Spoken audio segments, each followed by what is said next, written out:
So, good evening, everyone. Welcome to Table Talk. We are really excited to have not just one, but two people who are really deeply involved in Argentine wine with us tonight. Firstly, we have Paz Levinson, who's one of the founding partners with us here at the sourcing table, and also chose the really delicious case of wine that you have with the Wine Club this month.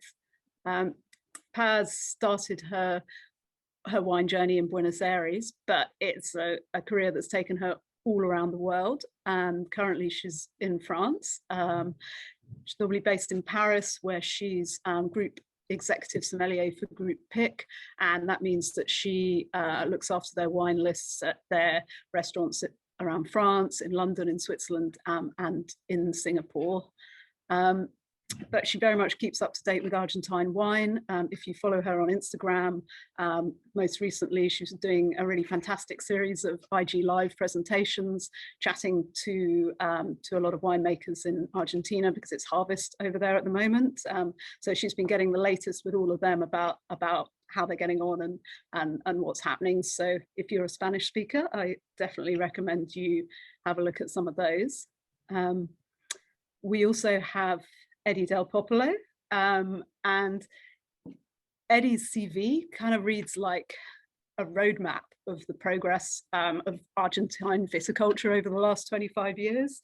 Terroir is an eternal hot topic in the wine industry, and Edy has explored and mapped and planted vines right across Argentina, and this sort of exploration and understanding of terroir that Edy has gained during this time really has, I think, I would say, led to an explosion. I mean, not just him, other people as well, but it's led to an explosion in the variety and quality of Argentine wine, which I think we're really seeing the benefits of through a whole range of really exciting young producers in Argentina at the moment, and through wonderful projects like his own Per Se. So Per Se was set up by Edy and his good friend and Norton winemaker David Bonamy back in 2012, and it's based around an exceptional vineyard called El Monasterio, which Edy and Paz will be talking about in a little bit later. And it's still quite a young project, but it's already one that's people are getting very excited about, and which Luis Gutierrez, who's the South America critic of the Wine Advocate, has tipped as one of the future Grand Cru of Argentina. So I think we're pretty lucky to have Edy and Paz with us tonight, and one of these fantastic wines in your case. So I'm going to hand you over to Edy and Paz and let them tell you the story. Thank you, Joe. I started with a little bit of an introduction. Well, it's a pleasure to be here tonight with you. Hopefully you're sharing also wine and drinking Argentinian wine, good wine. Just a quick recap of what we're going to talk about today, what is happening today in Argentina. That is very important. As Joe said, I'm doing Instagram Live. I'm tempted to do some in English as well. I have made one in French because I see that there's people that are interested in what is happening. And I'm tempted to do one in English, but well, more I live in France, my English is less correct and worse. So I will try my best. But it's great to present and to be chatting with Edy, because I know Edy for many years now, and we became friends, and also we travel. We when we can organize visits to our favorite producers, we do them. I'm a great admirer of the work of Edy and David and the project today. But I think also that it's good to talk about the Argentina today, because sometimes it's very difficult to communicate to Argentina. because we are a big country. We are the fifth producing country. We drink a lot of wine in Argentina. So there is also we have a big market as well in Argentina. So we have a lot of communication in Argentina. There is a lot of new projects, small projects, but then when we go to the world, sometimes it's a little bit difficult to communicate all what is happening because it's a lot. So this Instagram Live was a little bit to go to the kitchen of the winemaker to show what is happening, because it's really exciting. And I think per se is one of the most important projects in today.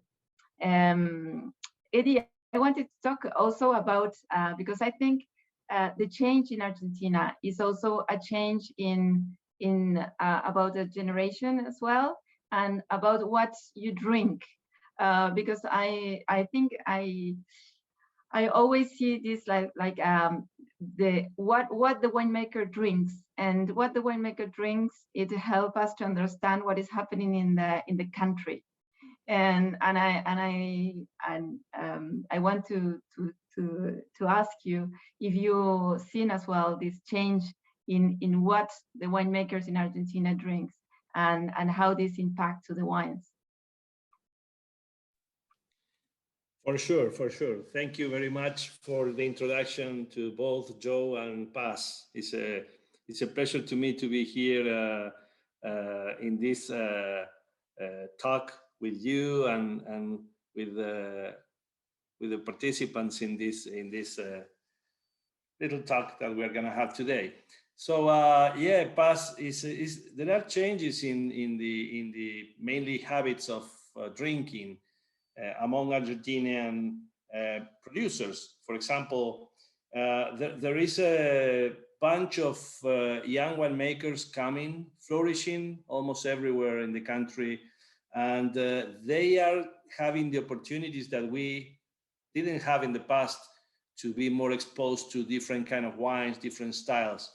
I remember when I started working more than almost 28 years ago, we just drink our national wines. We just drink what we used to do. We just drink, we were not exposed to drink wine from other countries, from other regions, and from different styles and from different kind of winemaking. So the younger generations, they are much more exposed. They travel a lot. We were probably the first generation of winemakers traveling, but they are traveling almost like in a yearly basis. And they try almost everything. And then when they come back to the country, they have the opportunity to make a great experimentation with different wines, styles, and varieties. That's why a lot of varieties are flourishing in the Uco Valley. Non-traditional grapes, like from Grenache to whites like Alvarinho, or the traditional ones as well, of course, but Chenin Blanc and wines made with different kind of winemaking approach, from the classic traditional to the more kind of risky kind of winemaking, fermenting with the skins or using a kind of veil of flor to make wines that make Argentina today being so different and fascinating. There is a strong diversity in winemaking styles, in regionality, in varietals, that makes Argentina today very fascinating. And also, I think, well, before was drinking Argentinian wines, and also thinking about maybe the model was Bordeaux, and it was like what we have to do, Bordeaux or then Napa as well, Napa Cab or those styles. And today we see, well, we travel together to many producers in Burgundy or in the Rhone Valley. We looking for more purity, more freshness, less intervention as well, more in the attempt to the vineyard, with the more attention in the vineyard. So it's changing all the paradigm. And also what I remember as well, that before maybe when I started like I don't know, 18 years ago, if you were not a winery of 100 hectares, you don't talk. I mean, you don't exist. And it was like the model, it was, okay, if you want to have a winery, you have to have minimum 100 hectares. That was like a boutique. And this changed a lot today. And I think I wanted to ask you, because it is a change of mind, a change of resetting things and doing other kind of wines. Absolutely. You're absolutely right. I remember 14, 15 years ago, during my time working at Doña Paula, that at the very beginning was a kind of small size scale winery, trying to make top quality within the country. And our benchmark this time, we were so small that our benchmark was to see what the bigger wineries do or did as a benchmark. So this is the way we had to go, because they're, you know, working in a more international scale. They're making wines that please a kind of international consumer. And that was what happened in the, I will say, 90s. In the 90s, with the international winemakers coming to Argentina, and everything was based mostly in the vineyards or in the winemaking. And that was the model that was inspired, as you say, in the main capitals of Bordeaux, Napa. There was also a new world movement coming to the scene with producers like Australia as well, that rapidly become a different kind of industry. If we compare the Australia of the first years with the Australia dominated for big corporations. So that was the model for the middle 90s to middle 2000, 2004, 5. And then things started changing little by little. There was a movement of new producers making wines, coming to, for example, regions with the reputation of the Uco Valley, moving to the mountain, establishing themselves there, living there, and making their own wines without necessity to use traditional winemaking practices, or without the necessity to have 100 hectares, as you say, only with the small parcels coming from specific places like El Peral or Gualtallarí in Tupungato, only 3-4 hectares, they were able to make great wines. And this is what is, it was a kind of revolution that happened less than 10 years ago. And there is still a working process where we see every year more young and not so young winemakers coming and replying that kind of model.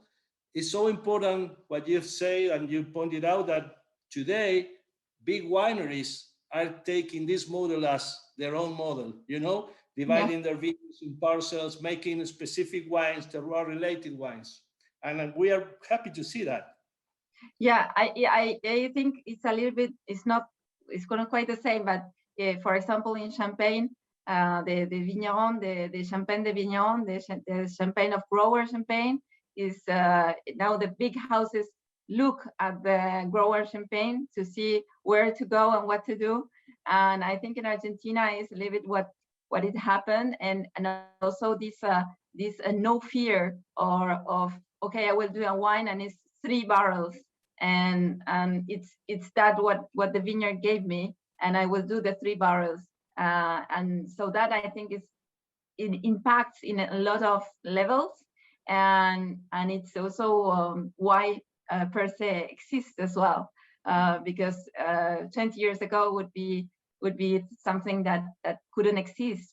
And when we see in Burgundy or in Rhone Valley, the projects of 3 hectares, 4 hectares are everywhere, and they are not like saying, excuse me, it's only three barrels. No, it's like so that in the point of production. And also I wanted to ask about to talk about Gualtallarí, that this so special region that we but if you have to learn one word today, one of the is inseparable and Gualtallarí.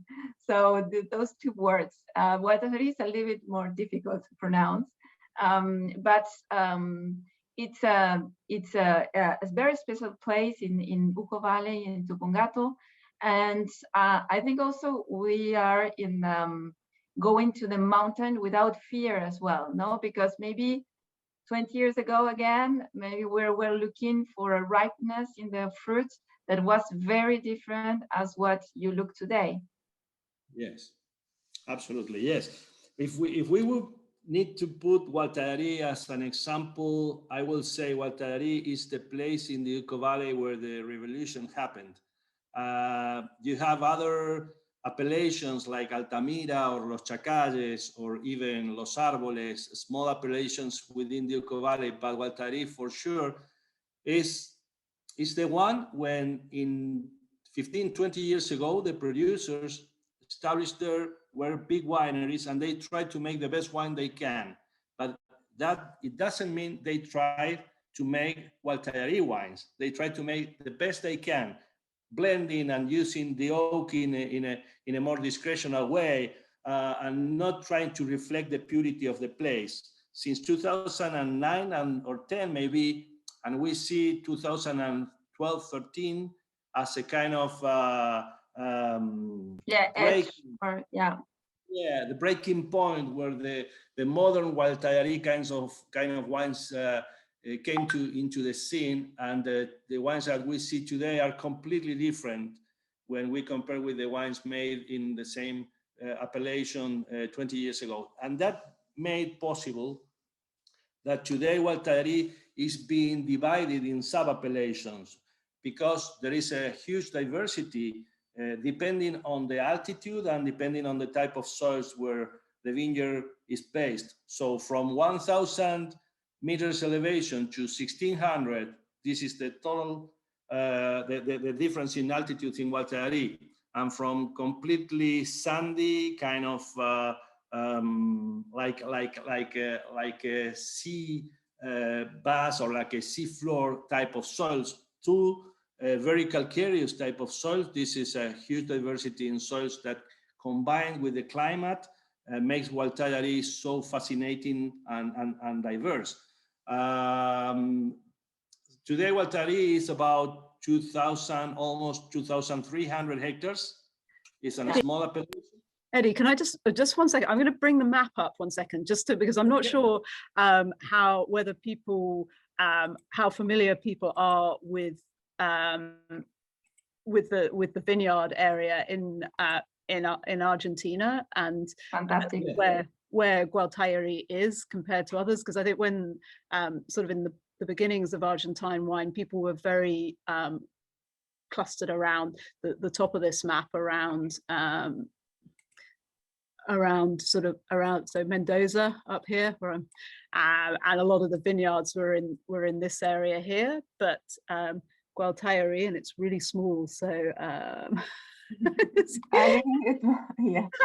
No, here it is. It's Gualtallarí down further down. So what's happened as people like Edy have explored the terroir in the area, and they've moved south and they've moved up into sort of the foothills of the Andes. So and there are a lot of different soil types there, and there's a different altitude. So that's really bringing different dimensions and a richness to the wine range of wines that you get from the area now. Just to give you a little bit more of an idea.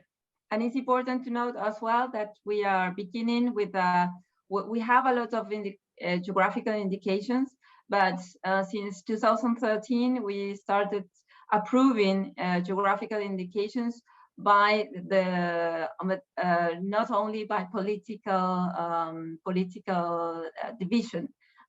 We are studying, the producers are getting together, are studying the region, are saying which is the borders of the region and what is the geographical appellation. So that one of the first that was established by soil and climate, and it was Altamira in 2013, and then there are more than follow, and Gualtallarí is in process. It's a long process, it takes time. but there is a lot of producers that are getting together. And as Edy said, they have a division of 5 sub areas, but that are very, very different. So it's 2,300 hectares. You have to subdivide to get also the characteristics of each place. And that is what is fascinating about Guatallari. That is not only one Guatallari, it's 5 different Guattallaris and also different styles of wine.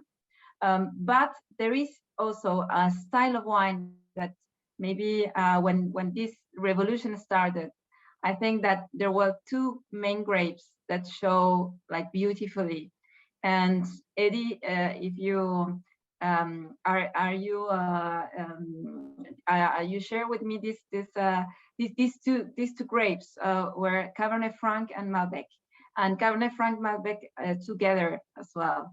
So that makes the magic. It's right with the reds. Absolutely. If we had to mention 2 main grape varieties planted in Guatallari, they are Malbec and Cabernet Franc. So different and fascinating, both of them, and they can make vinified as a single varietals or complemented as a blend or even in a co-fermentation, as we do with one of our wines. So if I have to mention the main grape varieties, for sure Malbec is by far the most important, Cabernet Franc in the reds, and Chardonnay within the whites are responsible for doing outstanding wines in the area in Guatallari. The Chardonnay is so distinctive, as well as Malbec and Cabernet Franc are as a single wines or as a blend. So and they work so well because of that particular combination of different diverse type of soils and climates. You know, in just 11 kilometers of distance from the base of Guatallari appellation to the top, there are 3 different climatic areas.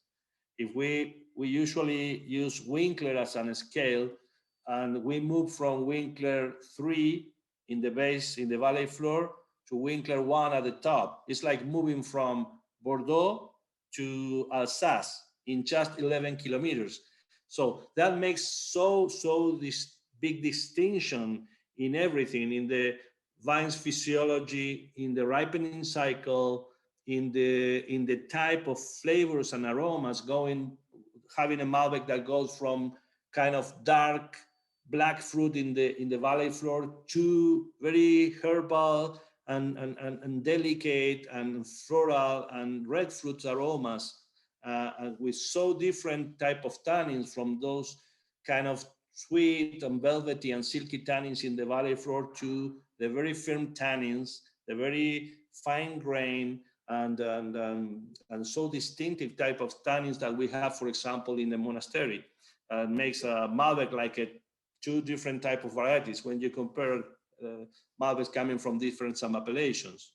Yes, and also one of the just a quick reminder about Malbec. I like to talk about these numbers of Malbec, because we always talk about Malbec and maybe you can think that is like a fashion, or as we were selling a lot of Malbec in the export market, we plant more Malbec. But I can tell you that we had more Malbec planted in the 50s that we have today. So we don't get there. The history of Argentina is quite well. There is a lot of crisis. There is a lot of also changes in the viticulture, and there was more than 60,000 hectares of Malbec planted many years ago. Then when we have to have a market that was drinking 90 liters per capita, Malbec wasn't sufficient to produce all this quantity. So there was a lot of uprooting Malbec and vineyards to change grapes, to change varieties. And we get to the 90s with 10,000 hectares. And now we are recovering from that period. where we lose a lot of material, and I think very good material of Malbec, but we kept the amazing vineyards, very old vineyards of Malbec, and we recovered the population, and now we have more or less 42,000 hectares planted, but we don't get there like in the numbers of before the 60s. So that is just a detail to remind, because it's different about the history of Australia's Shiraz or other grapes like Pinotage in South Africa. So Edy, are there Yeah. lots of clones of Malbec like there are of Pinot Noir, and are you planting different clones to suit different places now? Is that feeding into a change in style in the wine, or is it just the location, the different locations that make different styles? Well, for me, location, site is first. Then, of course, there is always an influence in the material, the kind of material you have. Is influential in the kind of wine you make, and of course, the kind of viticulture you practice. And there are so many kind of phases in those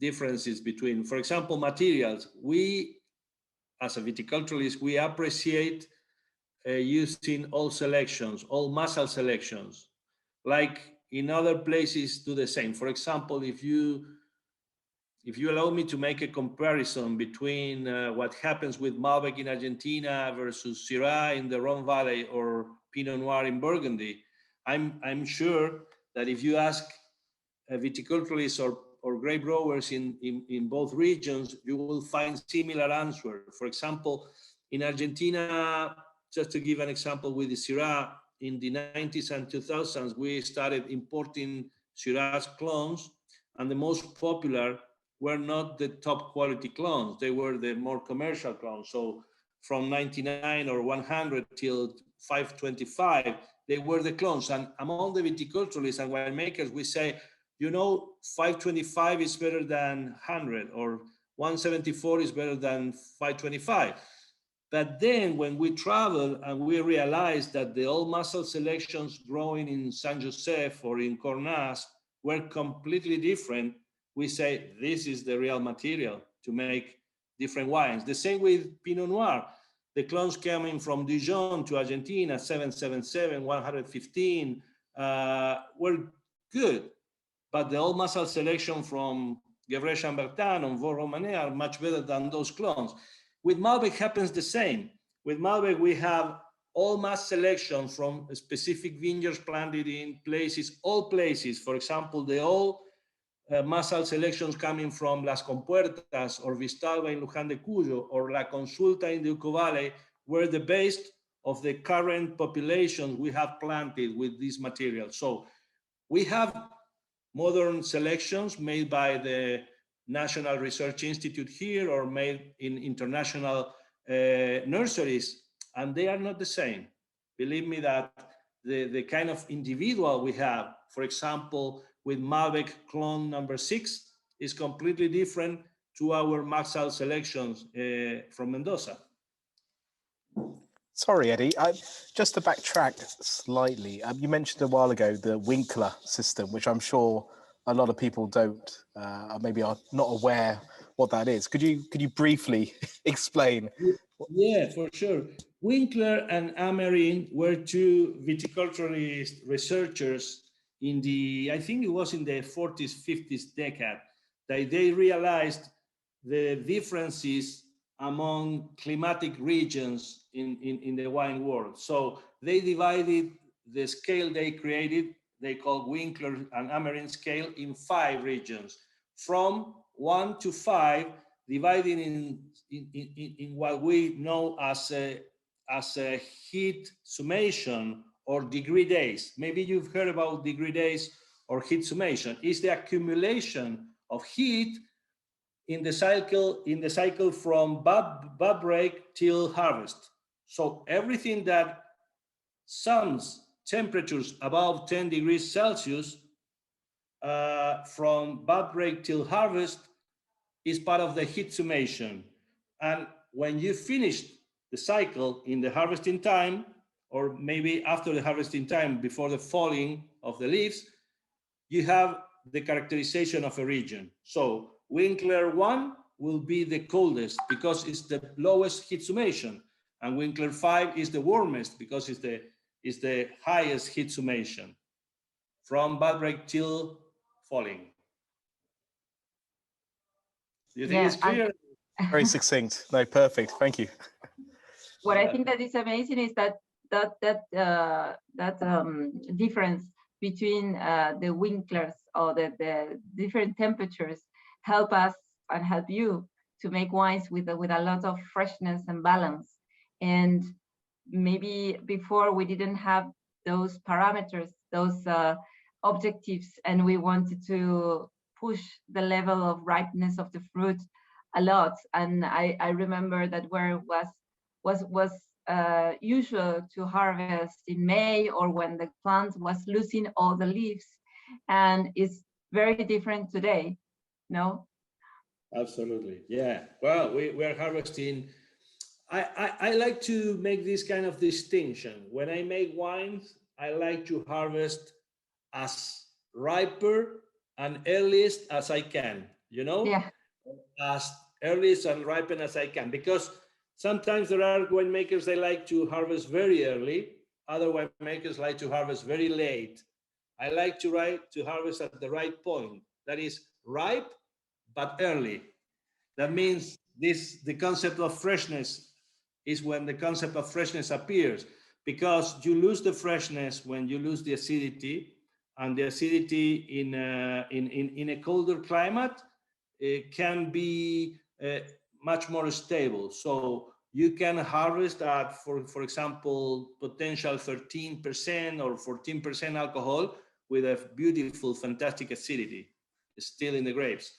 So this is where we like to work within this window. We don't pay too much attention in the numbers, but at the end the numbers are part of the reality. But we harvest when we taste and we feel very good harmony between acidity and ripeness. When we find, for example, in the monastery in Malbec, there is something really interesting in the pulp of the berry, in the flesh. Inside of the flesh, we have the seeds, and within the flesh, we have a green, very green color. When we started having the violet color from the skin into the flesh, that is a kind of migration of the fruit, and we taste the aromas in the pulp or in the flesh, we say this is ready to be harvested. Before of that could be green, and after of that could be too late. I wanted also to, well, if we can start showing a little bit about the vineyard and the project, because it's true that Inseparables, it comes from a very special vineyard in Guatajarí, in the Monasterio. And maybe Joe to put some pictures of the vineyard, and also how was the process that I know, but I want to share with everybody, to find this place. Because one of the things that is important to know is that when we see pictures in Argentina, the vineyards are always very flat, but they're not, I mean, they're flat, but you have to imagine, but you have to know that we are in the mountain. We are more than 1,000 meters above the sea level. So they're flat, but we are already in the mountain.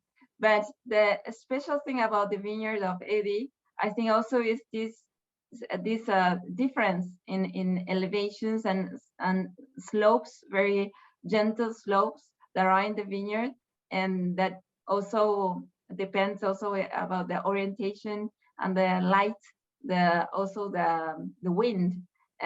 So how you find this special place? Well, when you always look for more, you need to find new places.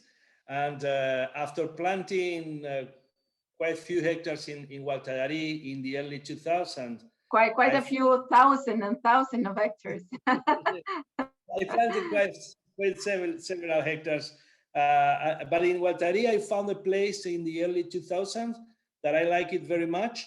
and we discovered like 160 hectares there, and I decided to plant some goblet, as you can see there in the picture, and that were in the kind of first area of Gualtallarí, at 1,200 meters elevation, between 1,200 to 1,300 meters elevation, where the soils are very alluvial, and the rocks and the stones are completely painted and coated by calcium carbonate.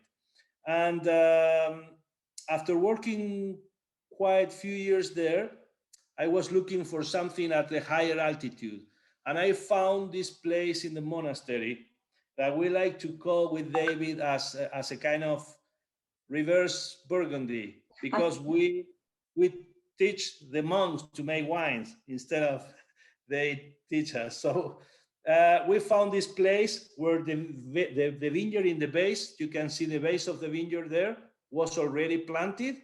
And what we did is to plant the hills. As you can see the hills, the vineyard of Per Se is planted in the hills, and what Joe is showing is the vineyard in the base. So this is Per Se.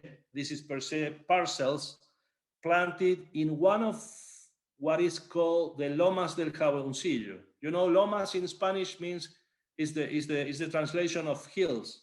So the hills of El Jaboncillo, and you can see at the back the monastery there, in that completely, totally different type of soil. If you see the white color that is shown in the soils is chalk.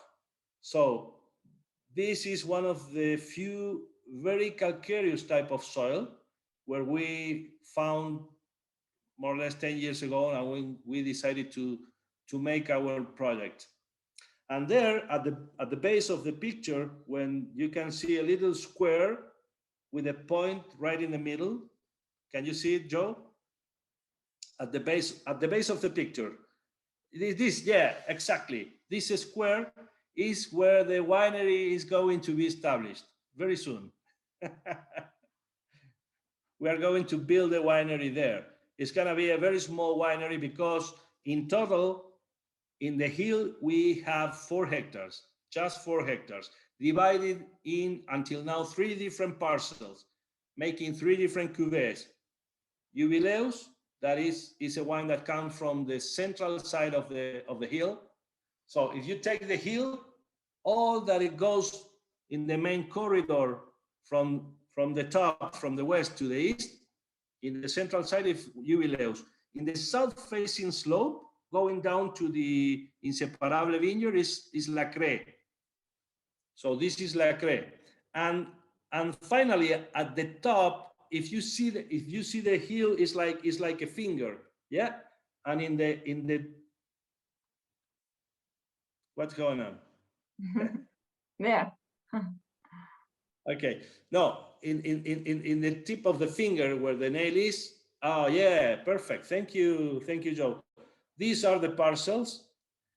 The top is the Edy del Popolo is our top cuvée. Is the wine that comes from that side of the. And you can see Inseparable and Volare. They are the 2 Malbecs that come from the vineyard in the what we call the classic Gualtallarí. We divide these 6 hectares in total are divided in. At the valley floor, the classic Gualtallarí, and in the hills is what we call the Viña Única, because it's one of the few vineyards with such a big amount of calcium carbonate. The soils have, to give you an example, when the GI, the geographical indication of Gualtallarí, was presented, the average percentage of calcium carbonate in the first 2 horizons of soil, that means from the surface to 1 meter underground, was about 12%. That was the maximum in all the appellation. Here in the monastery, we have 48% of calcium carbonate in the soils. So it's so rich, and you can see the origin of the soil there. These very jagged, square kind of rocks are 100% chalk. So everything that goes in this hill from surface till 1 meters underground is chalk. So we grow vines over the chalk. So the final result in the wines is completely different when you compare these wines to other wines coming from other subregions or even in the same subregion from more classic areas. And also a big change was also the system of planting, like Gobelé wasn't very easy to see in Argentina. Gobelé vineyards in Gobelé. Maybe there was one or two in since, I don't know, since 15 years now. But this is very special because it's like we see in San Josef or in the Rhone. And why you chose to plant this like this? That's a good point. When I first planted Malbec in the Gualtarí area, I realized that because of the very restrictive kind of soil and very restrictive kind of weather, because you can see the vineyard planted right in the mountain, everything that happens from the strongest sun exposure till the very strong sonda wind. You maybe have heard about sonda. Sonda is one of the main winds that blows in the Uco Valley from September, October till February. So with that situation, vines cannot grow too much. They are quite restricted. They are never too vigorous. They have good vigor, moderate vigor, and low vigor, making a completely different balance when you compare our vines growing in Gualtarí versus other vines growing in the valley floor or another areas. So when I first planted, as I say, I thought I need to change the balance between the vine and the grape production. And thinking in a minimal intervention viticulture, because I will probably have planted a VSP, an espalier, and planting a VSP with a totally different kind of canopy and a totally different relation between shoots and bunches, probably before harvesting, I will need to do something like a green harvest or a bunch removal. So the idea was to plant in a higher density with a smaller canopies, with shorter vines, and a smaller production without the necessity to do any kind of manipulation. So I decided for Gobelé because in Gobelé, in such a strong and restrictive type of soil, there is no need of manipulation. There is no need of too intense shoot thinning or bunch thinning or green harvesting. In the Gobelé, we've seen in per se, the natural production, the natural yield is about 2 tons per hectare. And 2 tons per hectare with that kind of density, that is 7,000 vines per hectare, is less than 500 grams per vine. So my balance today is to have a very short vine with 4, 5, 6 bunches, 400 to 500 grams, and I'm gonna have a beautiful ripeness, an early ripeness, without necessity to do a 2 interventionist viticulture. So the idea was not to be, and at the same time is to work in the vineyard as we used to do in the past. In the past, vignerons used to take every vine as a very individual and vine per vine with a very strict and a strong management, vine per vine. Then with the modern viticulture and the VSPs and the bigger vineyards, we lost the attention of a single vine and we gave the attention to, for example, one row, and we missed a lot of details. And when you miss details, you miss precision and you miss quality. So the idea of the Gobelé was also related with that point. Sorry, Eddie, just to, for us less enlightened wine enthusiasts, VSP, vertical shoot positioning, could you just talk through the differences between that and the Gobelé training methods?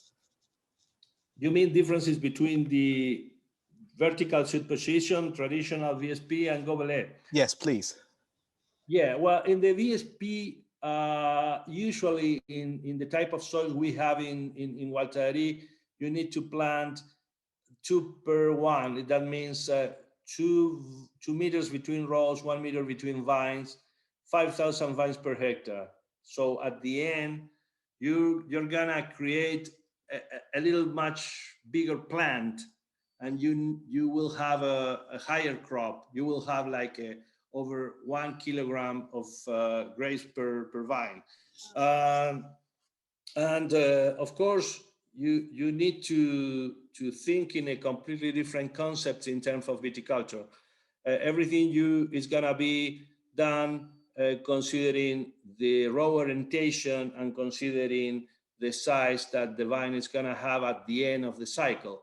In a Gobelet, it's a minimum trellising. You don't need to trellis the vine. It's just, what we do is just pruning, and of course in Mendoza we need to irrigate, so it's irrigation and pruning and then harvesting. We don't need to do nothing. In a VSP, there is a different kind of intervention in the canopy. You need to make a shoot removal. You need to make a different kind of canopy control. Maybe in Gobelet we don't need to do the tipping, that is when you cut the top of the shoot.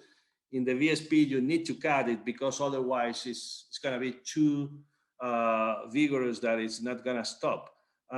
Those are the main differences. And of course, probably one of the main is the harvesting date, or the harvesting point, that in a Gobelet is completely different. You have everything you need in a completely different balance of the vine versus a VSP. Wow. And what one thing I'd really like to go back to is that fantastic image Joe showed a second ago of the vineyards. It's like a miniature Burgundy almost in the middle of nowhere. What was the process of delimiting, choosing those individual vineyards? Was it over time, or did you do soil analysis, or how did you get to the final structure of the vineyards? I think the most important is to make this definition is observation. The other day I was harvesting grapes. I was harvesting Malbec with a young guy coming to help us in the harvest, and he says, how to differentiate what I'm tasting in these grapes versus what I should be tasting in other grapes. And my answer was, it took me 30 years to have this kind of grapes. So when you are starting tasting grapes that I've never tasted before, so you are experimenting tasting grapes with flavor, with such a strong flavors and acidity and brightness, that it took me 30 years to achieve that. So the reality is, of course, we are always we always use data and technology to see differences, but the most important thing is observation. A lot of observation of the vines' habits. The vines. One day, a friend of mine used to put a VSP, used to trellis a vine that I planted in Gobelet. So I planted in Gobelet in 2005, and after 5-6 years, he got too anxious. He said, I cannot control this vine, I'm gonna put a VSP. And what he didn't know is the vine cannot change the habits. So once the vine was established as a Gobelet, you put a trellis, you put the wires, and the vine never got about the wires, and the vine remained like a Gobelet with trellis. This is pure observation. Observation is very important in our modern viticulture. Modern viticulture is based mostly in all kind of values and virtues than technology and that kind of things. So it's a balance between science and just hands-on winemaking. And also some what happened also to in Argentina that I think is related with this subject is that maybe I go to the past again, but before we were very thinking about the leaves and how were the leaves and what is happening with plant and all that. And I think that 10 years ago we started looking what is happening beneath the plant and in the root system and in the soil type. That when I was studying for being a sommelier, we studied like everything is homogeneous. Everything is like sandy with a sandy with a little stones and we were not studying because we didn't knew, and also the industry was always thinking about the canopy, the leaves, and also the altitude. We talk about a lot about altitude, but not about soil. And I think this was a big revolution, and that explains as well how Gualtajari got so much attention, because it's really a treasure in the soil. And when Edy, you showed me the soil in the vineyard, it was all this calcareous, this active limestone, but also this active chalk, but also it was like decomposed granite.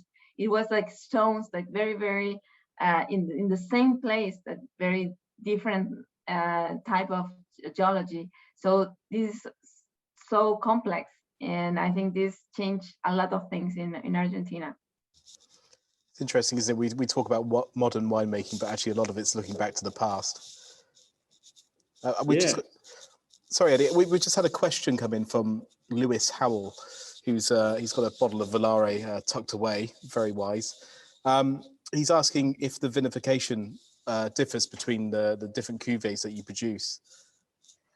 Yeah, there are big differences. For example, we start with our first cuvée, that is Inseparable, and Inseparable that comes from the Valley Floor vineyard, from the base of the monastery, is fermented in concrete, 100% concrete, and we are now working in our fourth vintage. But in the very first vintages, 2018, the wine was fermented in concrete and then aged, but not for a long time, in second, third, fourth use French oak, neutral oak. Since 2019, the wine has been fermented in concrete and aged in concrete as well. So, because we like to keep the spirit of Gualtajari in this wine. The spirit of Gualtajari is to show the freshness and the purity of Malbec coming from calcareous sands and calcareous gravels.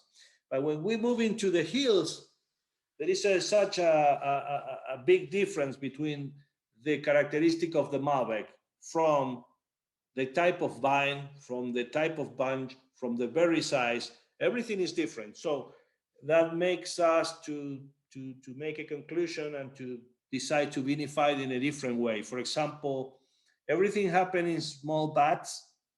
Some of them are fermented. For example, the cuvées like Jubileus and Lacre are fermented in open top big barrels, and everything is done with punching downs.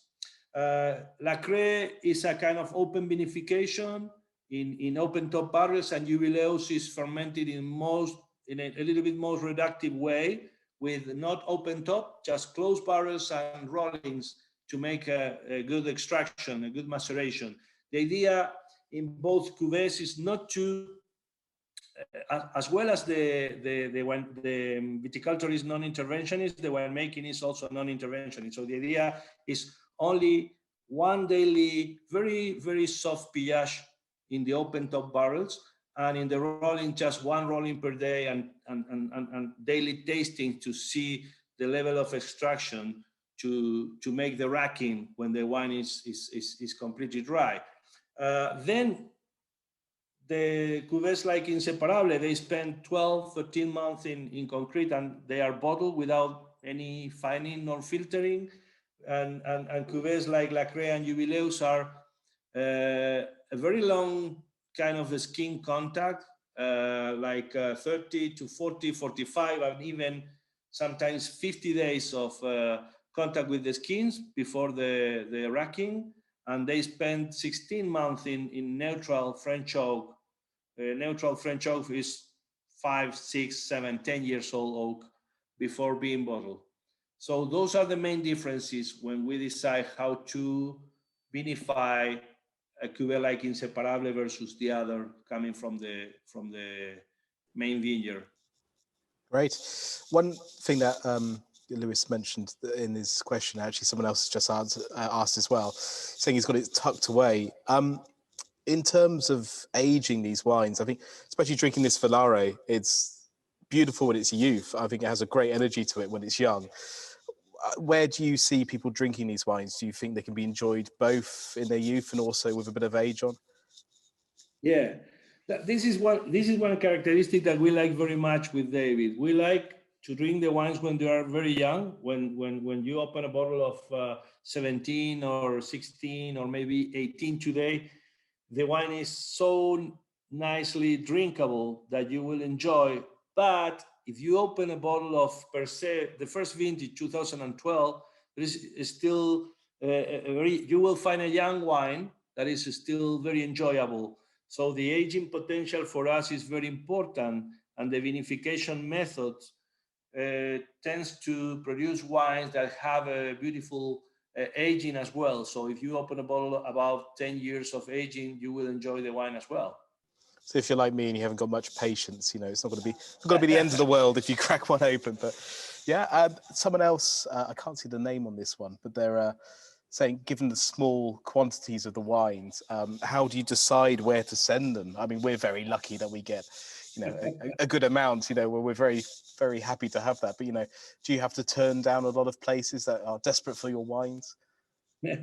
What we do is to, you know, once the vintage has been bottled, we know exactly what the market size is for us, and we try to keep our main importers and distributors with the amount of bottles they have allocated as a common practice. So, for example, Argentina as a domestic market means for us, it used to be 100% a few years ago. Today it's just 35, 37%. The rest is exported. And the main market in Europe for us is the UK. So you have the best allocation with you. Then we work in other markets like Germany, Spain, and we sell through both importers and distributors and private customers. So we try to be very fair, precise in the allocations to not to have anybody hungry about the allocation. So the idea is to produce the wine we can make because, you know, every cuvée is, for example, a Crea or Jubileus are like 1,500 bottles. So they have to be precisely divided to distribute the allocation among our good customers and importers. Well, we thank you for the bottles that we've got. I feel slightly bad that we're just sitting here enjoying one now. But another question from Rob and Joe is, you know, what's the biggest challenge of making wine where you're situated? And also, what trends do you think are happening in Argentina wine-wise? I like this question very much because it's something that I'm talking very often with wine critics. When we started talking about what Argentinian producers meant 15, 20 years ago, and Paz pointed out that a small producer and a small winemaker or vigneron was not relevant enough to be take it serious. To get the attention of the critics. That happened in the past. You need to have a scale to have the attention, and everything surrounding this situation from the production point of view and from the commercial point of view was very important. Things have changed a lot, and the critics today pay a lot of attention to small producers. So things have changed tremendously. And for producers like us with just 4, 5, 6 hectares means that for us to point the most important things and challenges is to find probably difficult places. Difficult means difficult to make a viticulture and to get the best from them, you know, something that really a big producers cannot do. I cannot see a big producers planting the hills that I planted. They don't have the patience. They think it's a waste of time. They don't have the scale, but we can do it. And as we can do it, we can show what diverse and different type of wine we can do there. So if the early 2000s and late 90s were characterized for having the wine production established in the winery was the king. All the winemaking practices, the use of oak, the technology, and the international winemakers were the ones that characterize Argentinian wine producers. Today is the small vignerons making wines in difficult conditions, and the wines are speaking for themselves. And all the friends we have surrounding the Gualtari area are making extraordinary wines, as you can find in many other places. We have traveled a lot with Paz. I've been lucky to have Paz as an Argentinian wine ambassador and traveling with her, showing us Burgundy or Rhone Valley, for example.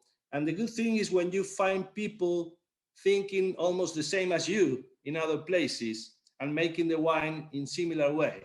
This is what you enjoy most. In the past, 20 years ago, the aspiration was to go to the top chateau and to taste the best wine coming from that prestigious place. Today, prestige means probably that small, very tiny producer making extraordinary wines. Yeah, and I mean, if you compare to the amount of wine you make to, say, one of the top chateaux in Bordeaux, I think the difference is quite remarkable. And the price is also quite remarkable, the difference. It's kind of crazy. It's a good thing. I like where things are going. It's nice. Yeah, it's nice. just to finish with the notice to say that Edy and Sebastián Zucarde came to Valence, to the near Cornas and near Saint Joseph. He came to Valence to do a wine dinner with the two producers that we love, with Pierre Gonon and with Auguste Clapp. And we were all at dinner sharing Malbec and Cornas and Saint Joseph from excellent producers. And people was like crazy. They love what Edy and Seba do. So that to tell you the community also in the world, and how and that we have was really great to see all these great wines together, and to taste and to drink Malbec and Syrah from the best places and the best producers. I must have missed my invitation to that dinner, Paz. If anyone else has got any more questions, please feel free to pop them in that question box. People are being very, very shy. I think, these are incredible wines, and there's a lot to discuss about them. I mean, Paz and Edy, I'll leave you to carry on chatting, I think. There's lots to talk about. Is anyone drinking the wines during the tasting tonight? And how are you enjoying them? What do you think of them? Are they different to Malbecs you've tried before?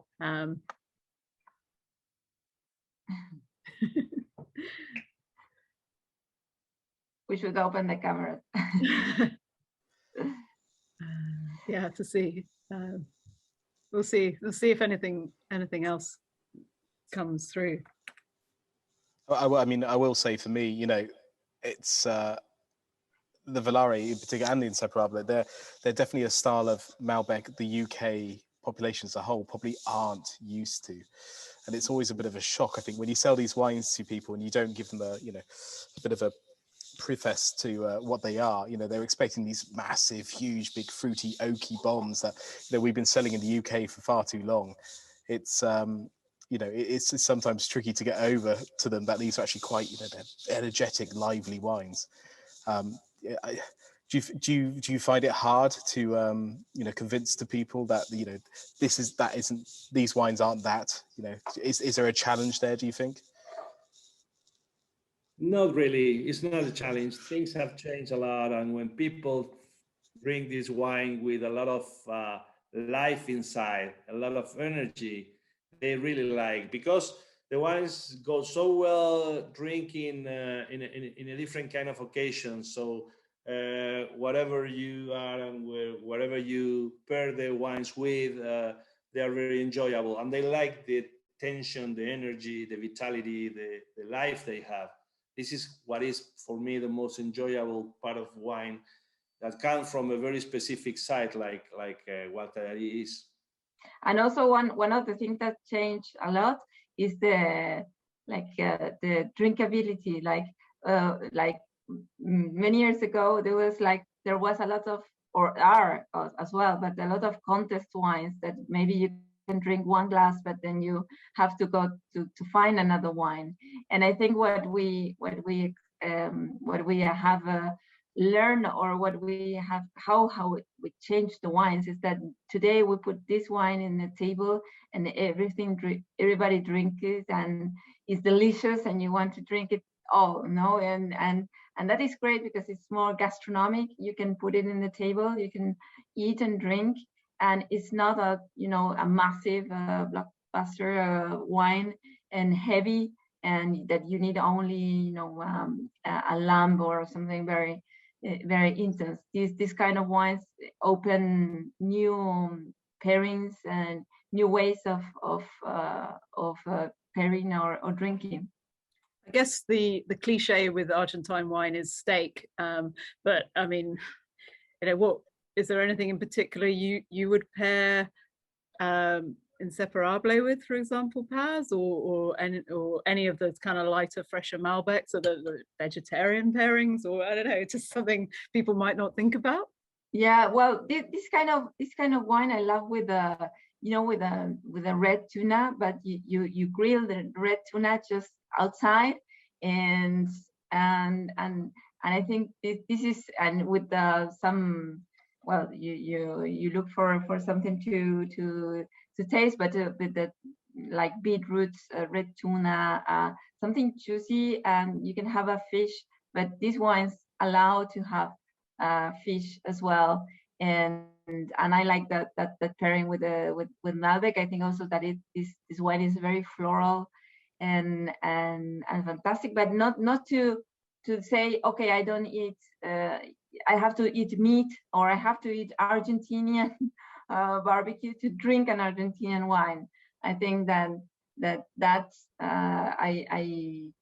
I don't think this way. I think that wines are internationally are of the world, and you can do this kind of preparation like a fish, or you can drink it also with well, it is a wine that also I think that is good with pizza. I like very much also when it's like juicy Malbec with a good pizza. I like very much. So some simple food, but with a good wine like this. So, but the bottle goes down a little bit fast. I should say, Paz, that we secretly ordered in a few pizzas to be drinking along, to be eating along even, and they've gone down very well. Yeah. Oh, we made sure we were okay. Daniela is asking, Eddie, what would you say is your special cuvee? What means the most to you out of all the ones? That's a very challenging question, because we love all the wines as we love all our kids.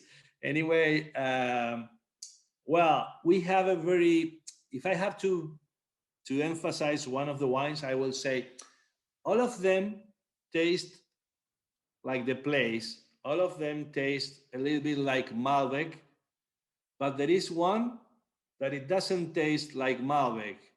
And this is the top cuvée that is called Edy del Popolo.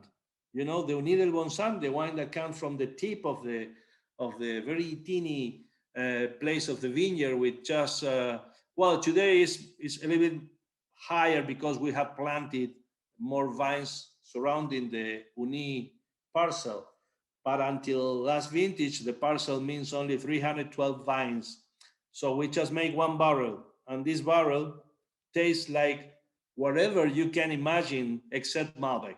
So it could be a Pinot Noir from Burgundy, or it could be a Sanso or a Grenache from wherever it's produced by a good producer, because it has completely different type of tannins. It doesn't have the tannins of Malbec. Nothing sweet, nothing round, everything so vertical, so precise, so tensioned and energetic that it's like a totally different type of wine. But every cuvée has its own personality. Inseparable shows Gualtayari, floral, herbal, red fruits, a nice kind of combination between edging in between the sweet kind of tannins with the nice tension. When you move to the hills with the other cuvées, there is a more density, compaction, and medium palate and beautiful kind of floral herbal aromas in Jubileus. When you go to La Crée in the south-facing slope, that is a much colder place, you change that floral and sometimes fruity notes for earthy notes. So La Crée is earthy, is chalk. Everything is about chalk in your nose and in your mouth. Fine grain tannins, completely vertical, go straight to the back of your palate. So all the wines are different. They have different personalities, but for sure the most, I will say, erratic and different kind of cuvées is Unido Bonsant. Give people an idea of how little Uni's made. I think we had 12 bottles come to the UK, which is, so unfortunately I haven't managed to get my hands on any, which is a shame. Enrico's asking, whilst you're, looking to build your new winery, where do you vinify the wines at the moment? Where do you make the wines at the moment? Well, because we are building our winery this year, we are renting a facility. We just have a small room inside of the winery, and we make all of our cuvées in both concrete and oak open top barrels. Oh, sorry, I lost you there. I think I've got two Q&A things going on at the moment. I've got one in the chat. Sorry, Clara, I missed you. Clara, what is she asking? Heard you met and enjoyed wine with Pierre and Auguste earlier. Are there any other winemakers or vignerons who have inspired you over the years? Or perhaps wines that even you wish you had made? So, sorry, I didn't get you. What was the question? Any winemakers that inspire you? Oh, well, my best friends always inspires me. Here in Argentina, we are a group of winemakers, viticulturalists, friends, almost growing together. Different generation, maybe people from the early 30s till the 50s, working together and learning together. So people like the Michelini brothers, all of them, Mattias Michelini, Sebastian Zucardi. In the south of the country, we have in Patagonia, Hans Windendiers, a Danish guy making the best wines from Patagonia. All of them, of course, when I drink a bottle of their wines and when we share some common moments, they inspire me always. As well as people when I have the opportunity to visit in other regions. I like to have the combination of people and place better than the reputation of the place. So for me, the reputation goes secondly, is a secondary aspect. So when I visit probably less reputed places and I find great people making great wines, I love it. For example, Paz gave very good examples in Cornas and San Joseph, with producers making Cornas and San Joseph in the way we make Malbec. People like Clapp, Gonon, Thierry Allemand, those producers are fantastic. Likewise, the ones you can find in places in Burgundy, I don't pay the same kind of attention when I visit the Côte de Nuit, when I visit Chablis, and I met Vincent Dovisat, and I like the wines very much. Or in Spain, I like the Spanish wine. You are very good Spanish wines ambassador, so I love the wines made by almost all of your producers. I like them very much. Yeah, no, Spain's certainly very exciting at the moment. It's we're lucky to have so many amazing producers on our website. Yeah. Rob's enjoying a bottle of Valari, very wise. He's asking, well, that's a very pertinent question, with climate change, how is that affecting your choices in the winery, and in fact just the winemaking in general? Yeah, well, climate change is impacting everywhere. In our case, climate change means not drought, not heat. It means more rainfall during the summertime. We're gonna have more rainfall, and winters and autumns are kind of anticipated in the cycle. So what that means is we need to probably in some places to anticipate the vintages before the rains. So we are trying to do a very, we call personally, because my wife is a landscaper, so he teach me a lot about landscape, and I like to use a landscape as a terminology for vineyards, because the vineyard that we grow is like a garden. So we like to do kind of ecosystemic viticulture. That means we try to not to do nothing against the nature. So when you do that, you have your own microflora and microfauna, all the insects and animals living together, and you probably help your vines to be trained in a more kind of resilient way, you know, a more kind of resilient. When they are resilient, they can resist any kind of problems like diseases or like droughts or like heavy rainfall. That's the kind of practices we do. Interesting. One last question, I think, and I mean, God, we've been going for a while already. From Sean Hamill, he's asking, well, says thank you to begin with. He's asking what the future holds for Per Se.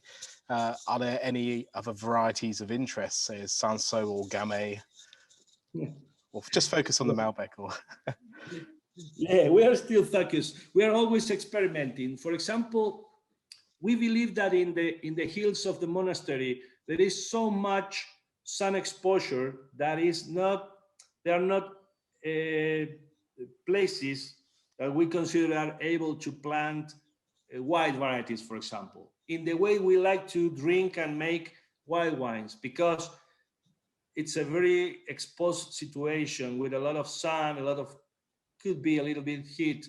So this is why we decided to plant white grapes in between or intermingled with the forest, beyond the pine trees. So we planted white grapes like Muscat d'Alexandria, like Chardonnay, and some old clone or muscle selections of kind of Creole grapes below the pine trees. Sounds very interesting because we will have something more grown in the shadow that is going to bring us a different type of fruit. In the other hand, I like very much all selections of Syrah, for example, and I'm planting all muscle selections coming from Northern Rhone in very special places to see what happens with Syrah. And Syrah is like brothers or sisters with Malbec in our conditions. They grow pretty similar, and they make wines with some beautiful differences and beautiful similarities as well. I'll be interested to try that. Yeah, me too. But, so when did you plant those, Edy? Sorry? When did you plant the Syrah? Well, the Syrah was 3 years ago. We just planted small cuttings. We grafted the small cuttings where we are multiplying. We are taking the cuts the cuttings again and making new plants in the nursery to make the vineyard grow a little bit, because the vineyard is very experimental from the size point of view, just couple of hundred vines grafted. So at the end of the day, probably after a period of 3-4 years, we're going to have enough material to plant in other areas. Joe, anything you want to add? No, I don't think so. I think we've sort of covered a lot today. Does any more questions from our listeners, I guess, because we've been going a little bit longer than we planned, but really it's been so interesting, and there's so much to learn from both of you. But I mean, I guess just to say that in terms of if you're intrigued to try any of the wines, if you're a member of the wine club, you will have had, or you will soon be receiving, the Inseparable. But we also have a little bit of the Volare, the Lecrae, and the Jubileus on the site as well. So do have a look at that. I should say as well, when we set up this we set this up as a seminar, and it's unfortunate we can't see any of the participants. So I think for the next time, just to make sure it's a bit more interactive again, we'll make sure we get all of you on video again. We miss your faces. I think it's good to see our wine club members every so often, whilst we can't see you in an event face to face. But yeah, I mean, thanks for joining us. And unless Paz and Edy, if you have anything to add to the end, I think we'll unfortunately call it a day. Yeah, Edy, just quickly, how's harvest going this year? Are you still harvesting? Are you finished? What are you doing? Yes. Well, for Mendoza as a region, I will say we're gonna probably now we're running in between 40 to 50%. In our case, we are almost 75% done of our harvest. We harvested. It's very easy, because our harvest is just about 3 days and it's gone. So in 3 days, when you talk about precision, it's not difficult to have precision in 3 days. So we harvested last week, we harvested yesterday, and we are going to harvest our last portion next week. Everything is about to harvest grapes for less than 16,000 bottles. This is the size of our harvesting per se. And the harvest is fantastic. 2021 as a harvest, it looks like it's very similar to 2016. It's a cold and a little wet vintage, because January and February were a little humid, more humid than usual, than normal. We're having fantastic days today. Probably we're going to have some rains in the next weekend, but after those rains, next week is going to be fantastic for harvesting the last of our vintage and to have all the grapes and wines inside of the winery. Perfect. Well, Edy, thank you so much for joining us at what must be a really busy time of year for you. And it's been a pleasure to hear from both of you. And I hope that, I've been lucky enough to visit Argentina a couple of times, and I'm so inspired by the wines there. And I hope all of you who've listened today are feeling similarly inspired to try some more. So thanks so much, everybody. And thank you, Edy and Paz, for your time. Thank you. Thank you.